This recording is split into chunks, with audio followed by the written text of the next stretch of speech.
Tonight, new limits on legal migration into America. How new rules from the Trump administration could slash the number of immigrants getting green cards. Plus, Faith Nation heads to the Iowa State Fair as Democratic candidates make their case for why they should be their party's pick to challenge Donald Trump in next year's presidential election. And how growing calls for gun control is becoming a rallying cry for candidates on the campaign trail. All this and more tonight on Faith Nation.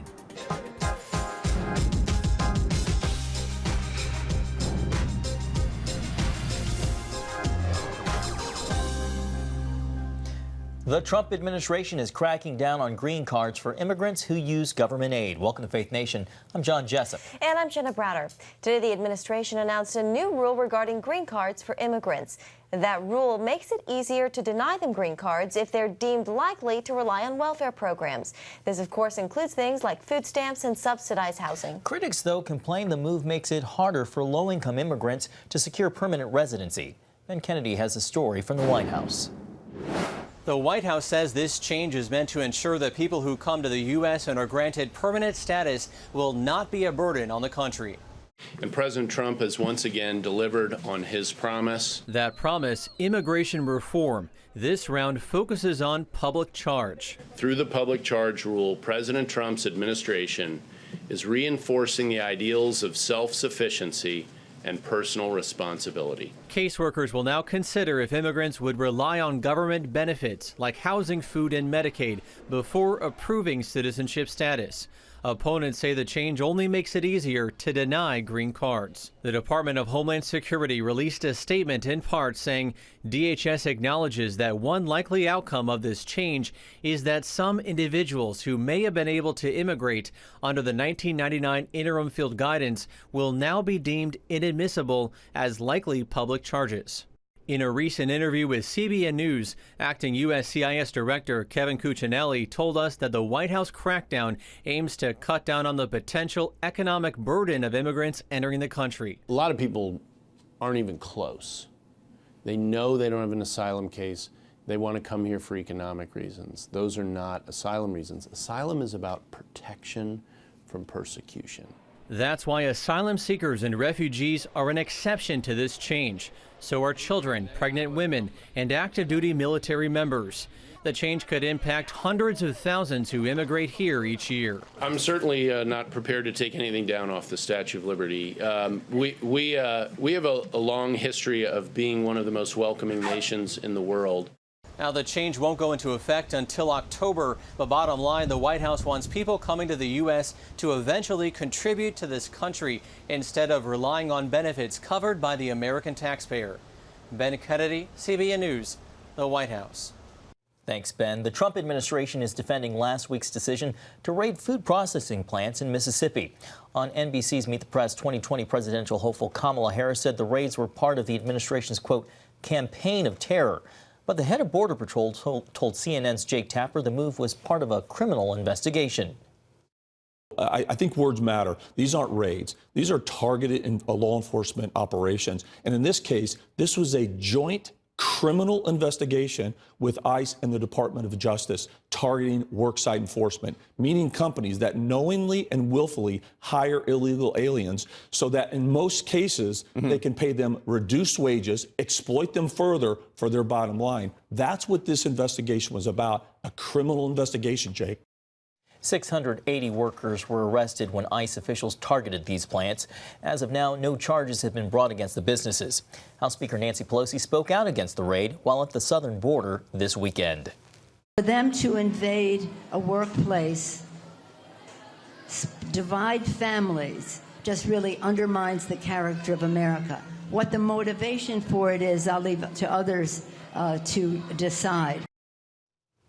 Pelosi says it's immoral to target the employees and not the employers. The administration says the investigation is ongoing. Well, to election 2020, Democrats are hot on the campaign trail in Iowa.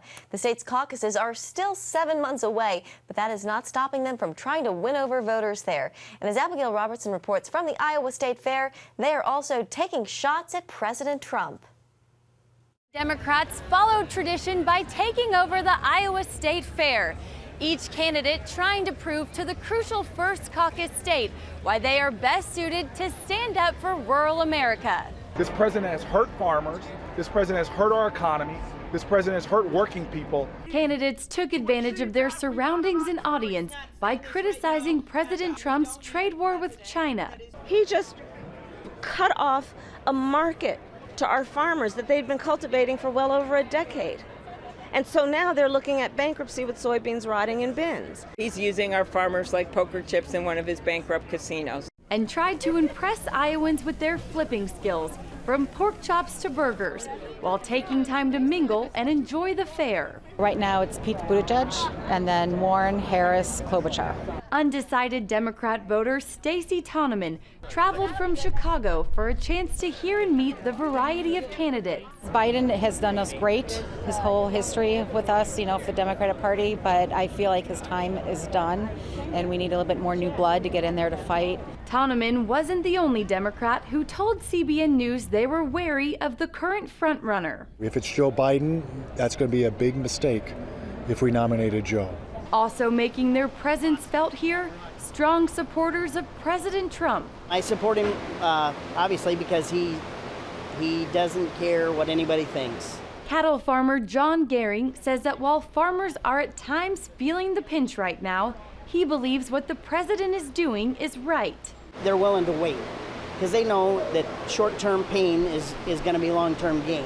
But others are skeptical. If something isn't done, people are going to want some sort of change. Iowa helped send President Barack Obama to the White House twice. Then in 2016, President Trump won the state by the largest margin of any Republican since Ronald Reagan in 1980. The question remains, might the ongoing China trade war cost him farm votes in the general election? Reporting from Iowa, Abigail Robertson, CBN News. Thanks, Abigail. Well, gun control remains a hot topic on the campaign trail following those shootings in El Paso and Dayton. Yeah, Democrats face the issue head-on this weekend in Iowa. We need reasonable gun safety laws in our country, including universal background checks and a renewal of the assault weapons ban. The candidates pitching their plans to tamp down on gun violence. We are going to make change. We are going to pass gun safety laws in this country. With emotions and even imaginations running high. I have a 6 and 3-year-old boy, and I was imagining it was one of them that got shot, and the other saw it. I'm so sorry. And in a New York Times op-ed, frontrunner Joe Biden said he would reinstate a ban on assault-style weapons.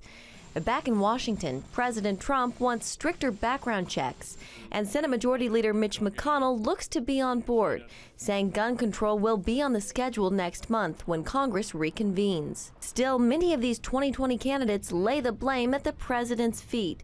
Congressman Steve Scalise was shot in 2017 by a Bernie Sanders supporter and says that's unfair. To try to assign blame to somebody else, I think, is a very slippery slope because the president's no more responsible for that shooting as your next guest, Bernie Sanders, is for my shooting. And he's not, by the way, responsible. The shooter is responsible. What we need to do is find out those people that have slipped through the cracks. Dan Scalise says he doesn't agree that stronger background checks are needed. He would rather see existing laws more strictly enforced. Well, one Democratic presidential candidate is trying to make a stronger appeal among African Americans. South Bend, Indiana Mayor Pete Buttigieg has hired Brandon Neal as a campaign senior advisor to help with minority outreach. Neal previously worked for the NAACP, the chairwoman of the Black Congressional Caucus, and Barack Obama's 2008 presidential campaign. The hire comes in response to Buttigieg's lack of support among black voters and hometown complaints that the mayor hasn't done enough to address people of color. Well, American lawmakers are in Israel to show support for the Jewish state, but a few Democratic freshmen from the House decided not to go. The Squad, as they are called, have been vocal critics of Israel. And as one U.S. leader told CBN News, the trips are vital to helping U.S. legislators understand the challenges Israel faces. Those notably missing from the delegation were Congresswomen Rashida Tlaib, Ayanna Presley, Ilhan Omar, and Alexandria Ocasio-Cortez, otherwise known as the Squad. All have been outspoken against Israel.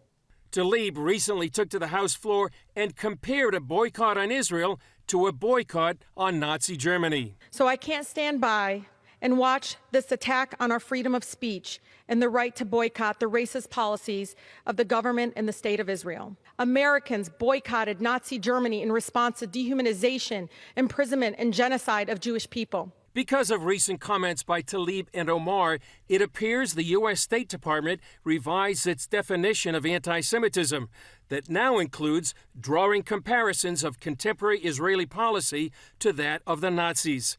House Majority Leader Steny Hoyer and Minority Leader Kevin McCarthy led the 41 Democratic and 31 Republican freshman representatives. They agreed if the squad came with an open mind, they'd learn more about Israel. If they do that, I think they will have a better understanding and better support for the interests of both the Israelis and the Palestinian people. Anyone that comes with open ears, open eyes, and an open mind will walk away and have an understanding, just as all these members do, that this bond is unbreakable. Despite their differences, the two leaders agree that on the whole, the two parties stand together on their support for Israel and the need to understand the challenges faced by the Jewish state. 72 members of Congress united in strong and unwavering support for the state of Israel, its success, its sovereignty, and its security. CBN News sat down for an exclusive one-on-one with Minority Leader McCarthy. Several years ago, he started bringing Democratic and Republican members together in Israel. I wanted to have some overlapping because I don't want the debate about Israel to be partisan. And it seems so many times what's happening, especially in this new Democratic Party, it's becoming divided within the own Democratic Party. And so that's why this is a very good time that we come together, because we have no greater ally, no stronger bond than America with Israel. But unfortunately, this new Democratic Party has been making that a real challenge. Chris Mitchell, CBN News, Jerusalem. Thank you, Chris. Well, the State Department back here at home is updating how it defines anti-Semitism. Back in May, the Office of International Religious Freedom issued a working definition outlining 10 examples of anti-Semitism. The department has now added an 11th, drawing comparisons of contemporary Israeli policy to that of the Nazis. It accompanies previous examples like denying the Holocaust and physically harming Jewish people because of an extremist view of religion. Well, growing calls for investigation after the apparent jail cell suicide of Jeffrey Epstein. That story when we come back. Introducing the CBN Bible from CBN.com. Now, an easier way to study the Bible and grow in your faith. Highlight your favorite verse. Read separate versions at a glance. Click and read a commentary. Or cross-reference your favorite verse using the Strong's Concordance. All the right tools to study the Bible, all in one place. The CBN Bible, available at cbn.com/Bible or the iTunes App Store. It has the power to influence weight loss, boost your immune system, and improve brain function. We've seen an explosion of data on the role of the gut microbiome in health. The free Build a Better Gut booklet reveals the latest information about the gut microbiome. You'll discover how your gut affects the rest of your health. The gut microbiome has been linked to depression and cancer and heart disease. Learn how to build a stronger, healthier gut. The microbiome, if it's in good composition, are really protecting us all the time from more invasive things. Get the Build a Better Gut booklet, free from the Christian Broadcasting Network. Call 1-800-700-7000 or go to cbn.com/buildabettergut. You need to make sure that your microbes are working with you, not against you. And if you order online, you'll get immediate access to the Build a Better Gut series, a digital copy of the booklet, and related bonus material. Build a Better Gut today. Call 1-800-700-7000 or go to cbn.com/buildabettergut for your free copy. Here, we're committed to a heritage of rigorous scholarship dating back over 1,000 years. And to a faith tradition dating back 1,000 more. This is how we create a culture of inquiry where no topic is off limits. And a culture of hope. Anything's possible! It's Christian leadership. And it's changing the world for the better. It's higher learning. It's greater knowing. It's what makes us whole. It's what makes us Regent.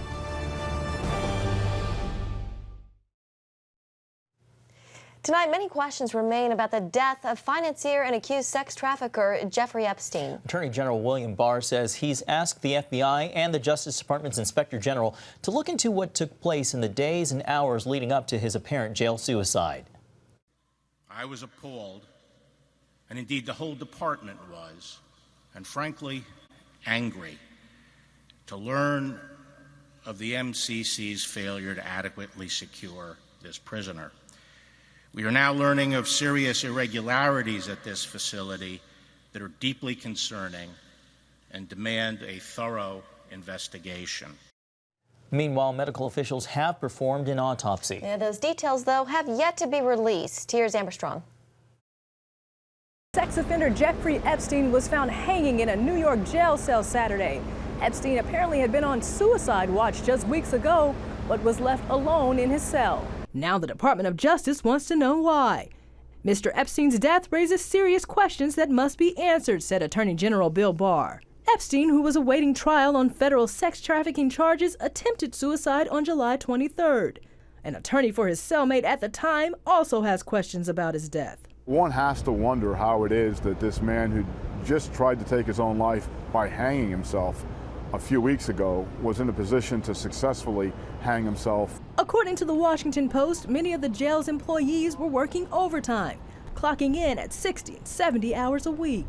Apparent suicide follows the release of 2,000 court documents implicating some very powerful people. They come from a lawsuit against Epstein associate Ghislaine Maxwell, who allegedly recruited young girls into a sex trafficking ring. Maxwell hasn't been charged and maintains her innocence. Epstein also had past relationships with some of the most influential people in the world, including Prince Andrew, Presidents Bill Clinton and Donald Trump. His death immediately sparking conspiracy theories, including a retweet of this video from the commander-in-chief implicating the Clintons in his death. Senator Marco Rubio says the conspiracy theories are unhelpful. Meanwhile, Epstein's victims are disappointed by the outcome. I really wanted him to take up for what he did and to be put in jail or prison and have to sit there and think about what it is he exactly did to so many people. Federal prosecutors ensure the victims that the investigation will continue. Amber Strong, CBN News in Washington. Still ahead, censorship concerns and how they're leading Silicon Valley to create new platforms for Christians.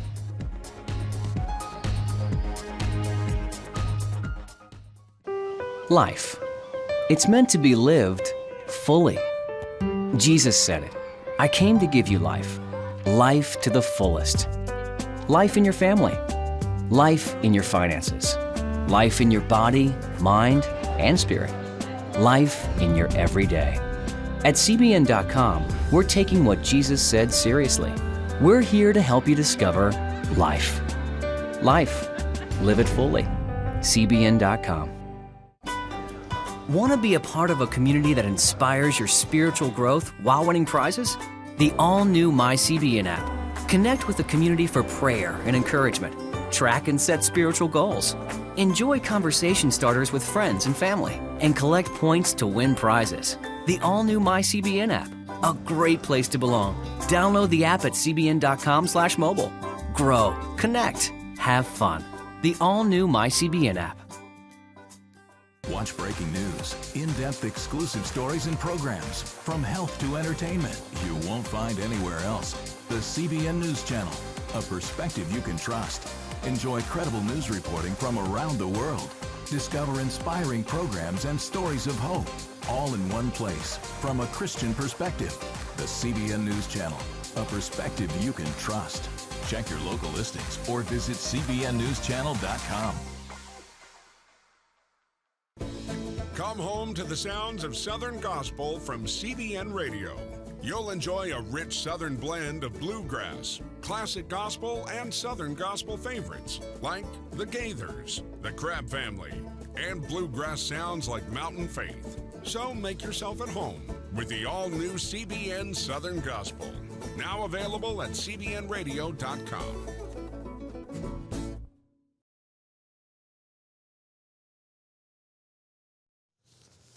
Well, Tennessee could be the latest state to limit access to abortions. More than 20 witnesses are lined up to testify before the state Senate Judiciary Committee today and tomorrow as lawmakers plan to debate an amendment to a stalled fetal heartbeat bill, according to CBS News. The reworked bill, which is expected to be put up for a vote in January, would impose a total ban on abortions once a mother knows she's pregnant. The goal, like other recent statewide efforts, is to set up a legal challenge to Roe v. Wade. Well, conservative and Christian censorship in big tech. It is a growing issue and something Congress and the White House are looking into. In the meantime, though, one platform wants to provide Christians a greater voice on social media. Caitlin Berg has the story. When it comes to censorship, Christian influencers complain they're being squelched on social media platforms at the same rate as Nazis and white supremacists. Just look at these examples. Pinterest blocked the pro-life group Live Action, labeling its content as pornographic. YouTube accused of restricting Christian content by classifying it as homophobic. Google recently sent this message to a military charity, indicating the word Christian was an unacceptable keyword and violated its ad policy. Plus, Twitter and Facebook are regularly accused of banning or blocking Christians for posting content they say doesn't meet their standards. It's hard to measure when that happens, right? Because views are suppressed, pages are taken down, searches are suppressed. While big tech seems set on silencing Christians, a new platform seeks to give them a voice. As those news alerts from all different platforms and their whistleblowers that are coming out, as those news reports increase, we're more dedicated than ever to creating a place for people to share the gospel, consume the gospel, upload the gospel.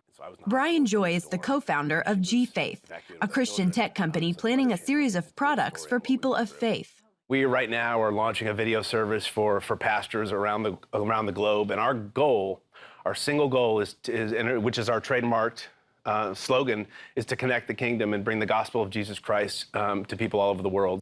Joy says his video service is different from anything else out there, specifically in the faith world.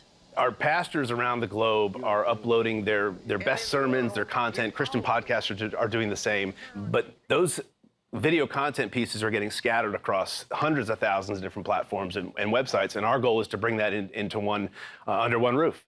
Hollywood veteran David Heavener now produces Christian content using platforms like YouTube and Amazon to stream his programming.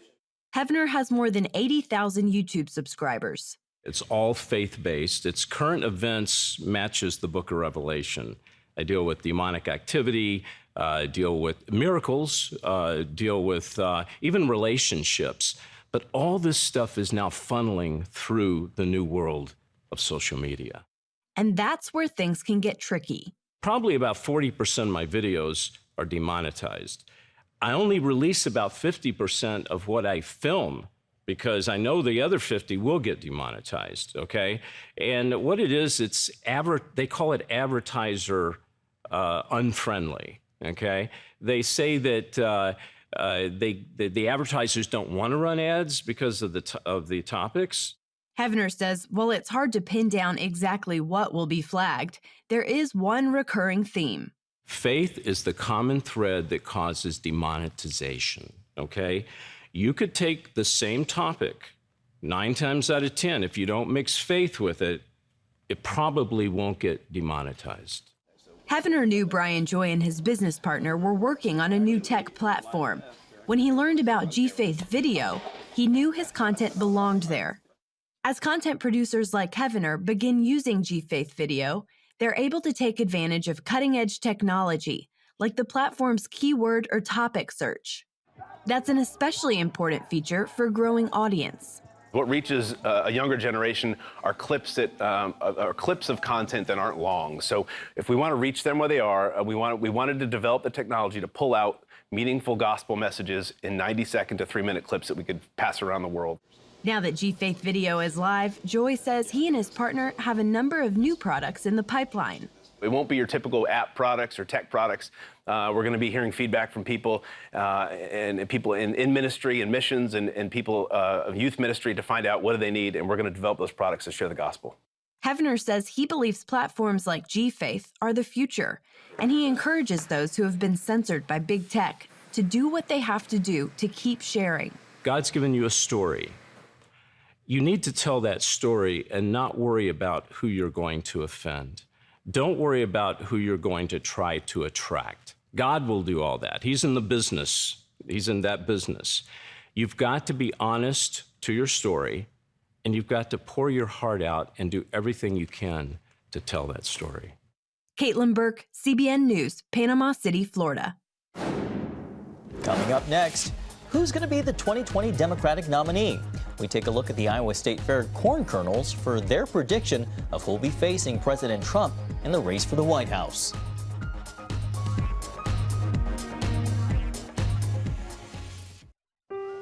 Life.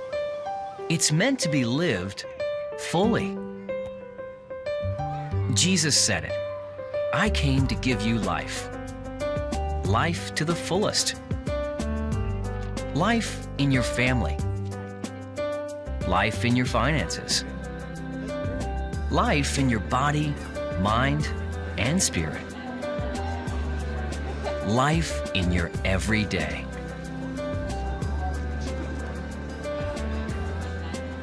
At CBN.com, we're taking what Jesus said seriously. We're here to help you discover life. Life. Live it fully. CBN.com.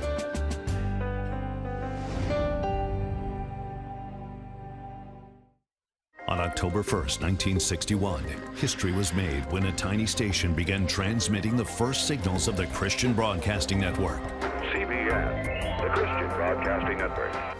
And now, a new era has begun with the all-new CBN News Channel.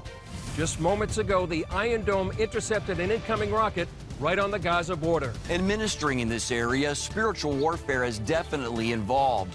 A 24/7 news network, bringing you the news you want from a source you can trust. In Kenya, 40% of the medical services are actually provided by these Christian hospitals. Let's talk about the economy. Believers here are joining together to win people to Jesus Christ. All your favorite shows now in one place. Go to CBNNewsChannel.com to find out how to get the CBN News Channel on your TV all day, every day. CBN News. Well, there may not be the most scientific poll, but the corn kernel poll at the Iowa State Fair has a history of getting things right. That's right. As Iowans cast their kernels, Joe Biden seems to be losing steam with voters there.